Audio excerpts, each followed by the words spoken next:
Batman, I know you got a new movie coming out in a few months, and I'm really happy for you. But Avengers is the greatest fucking comic book movie of all time. Do you hear me? Of all time. And we've been waiting 4 years for this movie. Do you realize that? Since the first Iron Man came out 4 years ago, I was graduating high school, but that's for another blog. You remember at the end of the credits, it was Tony Stark talking to Nick Fury, played by Samuel L. Jackson, and he was like, "Yeah, I'm here to talk to you about the Avengers Initiative." And then, behind the scenes, they're like, "Yeah, the Avengers probably not gonna happen," and then they're gonna release some more movies like Thor and Captain America and the Hulk. And then when you watch the Hulk movie, The Incredible Hulk, the one with Edward Norton, not Eric Bana, The Incredible Hulk, Tony pops up to General Ross and asks him about the putting together a special team. And now we have this movie that's become a fucking masterpiece of all comic book movies. Everybody, there's this big war going on now. The DC fans versus the Marvel fans. But wait, right now, it's been how it's happened.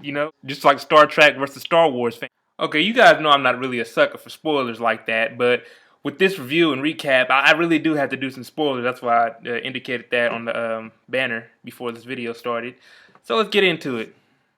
The main question that everybody asks when they see a movie, what was your favorite part? But the whole movie was my favorite part. Does that really count?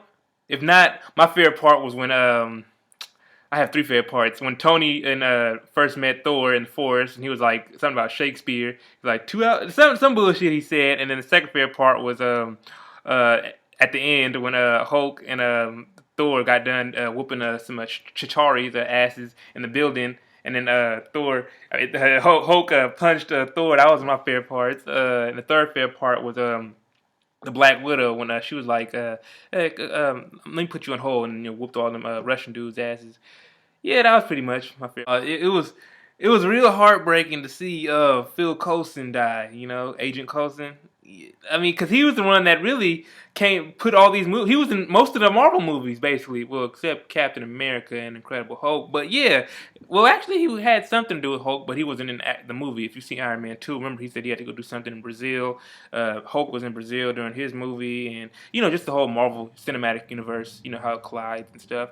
I think Joss Whedon is an excellent director. I never really watched his shows like Firefly or Serenity. Well, that's a movie. Or Buffy. Hell, I saw like a couple episodes of Dollhouse before it got canceled on the cancellation station. If you don't know what the cancellation station is, then obviously you haven't been living. But who better to wield this kind of movie other than a comic book nerd himself? He's written. I have it. The Astonishing X-Men comics. Yeah, they're pretty badass. And he knows what he's doing. So what better yet to have somebody that's familiar with these Marvel characters work on this kind of movie at this magnitude. So that was really smart on Marvel's part. But I want to talk about the casting. Of course, whatever Robert Downey Jr. brings to the table is going to be off the hook. He's Tony Stark. I don't give a fuck what nobody said. It's like when we watch Dark Knight, Heath Ledger owns the Joker, Robert Downey Jr. owns Iron Man. A shout out to the rest of the cast. I don't really know them, so a lot of people complain like I give too many shout outs. Well, what's wrong with giving props? So again, shout out to the cast. Chris Hemsworth, Chris Evans, nice names. Scarlett Johansson, Jeremy Renner, Samuel Jackson, Kobe Smulders, Clark Gregg, the whole cast. The dude who plays Loki, I don't know his name, but he's a bad guy. Yeah, man, I thought everyone did a phenomenal job with their characters. But Mark Ruffalo playing Hulk, Bruce Banner, it didn't really bother me that much. Remember how we were all talking shit like, man, Edward Norton's the best Hulk. He still is, y'all, to this day. But they needed to keep the movie going, and Mark Ruffalo, he did his thing. I'll give him props. Now, of course, when you're walking into these Marvel movies, or any summer movie actually, or any movie that has a fan-based mythology, there's gonna be some after credits. If you stay during the credits, you'll see that Thanos from y'all probably might know from Marvel vs. Capcom, but he's a main villain in the Marvel universe besides the video games, and I think for Avengers 2 they're gonna do the Infinity Gauntlet storyline, which I still haven't read the book, but I'm really glad to get into it because Thor movie. Remember the chamber had all these treasures and artifacts.